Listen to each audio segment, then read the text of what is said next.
કાલામુક્તોની આ સેવકના પ્રેમ ભર્યા જય સ્વામિનારાયણ.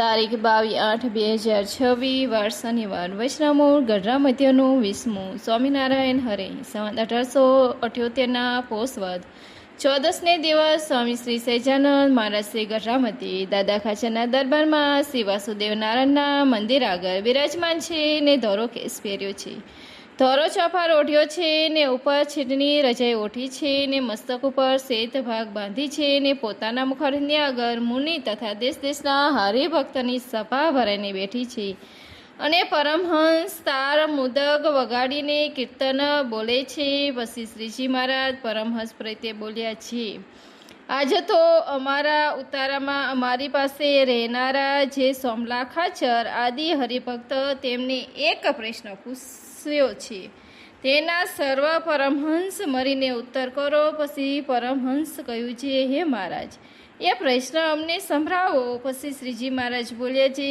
સમાધિનિષ્ઠ પુરુષ થાય છે તેને તો માયા થકી પર સ્થિતિ થાય છે અને ભગવાનના સ્વરૂપનો પણ દ્રઢ સંબંધ રહે છે.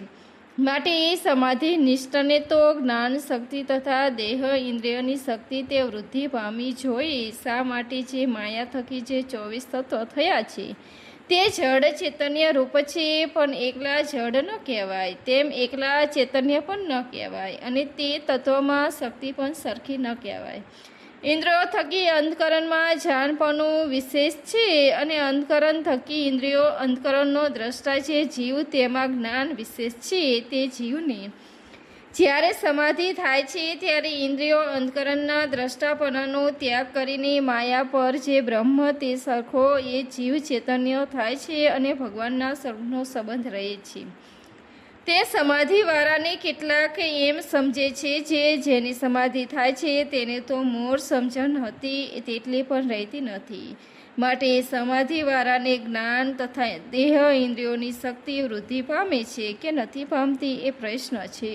પછી પરમહંસ તેને જેવી બુદ્ધિ પૂગી તેવો તેને ઉત્તર કહ્યો, પણ શ્રીજી મહારાજના પ્રશ્નનો ઉત્તર થયો નહીં. પછી શ્રીજી મહારાજ બોલ્યા, જે અમે ઉત્તર કરીએ એને પ્રશ્નનો તો એમ ઉત્તર છે જે સાક્ષી છે.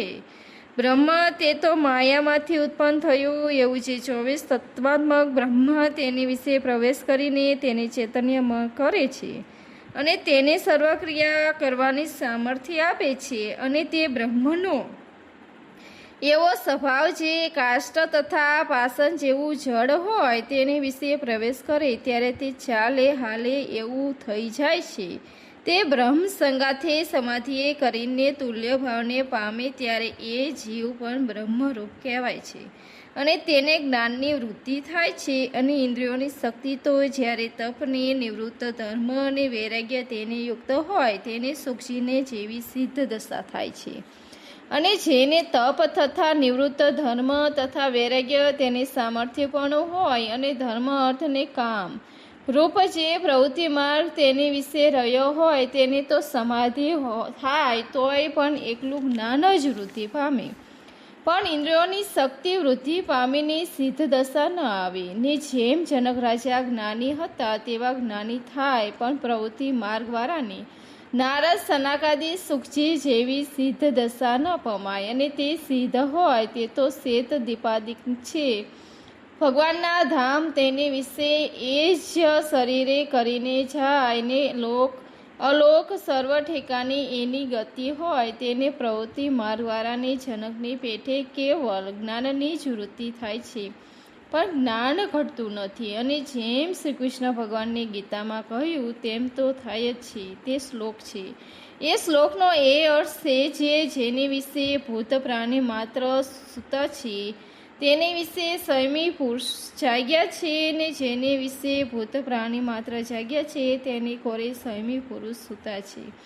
માટે જે પુરુષની અંતરાત્મા સમ્મુખ દ્રષ્ટિ વર્તતી હોય તેને દેહ ઇન્દ્રિયો અંતકરણની કોરે શૂન્ય ભાવ વર્તે છે. તેને દેખીને અણસમજુ હોય તે એમ જાણે જે સમાધિવાળાને જ્ઞાન ઓછું થઈ જાય છે, પણ રજોગુણ તમોગુણ તથા મલિન સત્વગુણમાં રહીને આ પ્રશ્નનો ઉત્તર કરવા જાય એમ ન સૂચે. સમાધિવાળાને જ્ઞાન ઓછું થઈ જાય, પણ એની નથી જાણતો જે હું દેહાભ્યાન છું ને મૂર્ખાઈમાંથી કહું છું.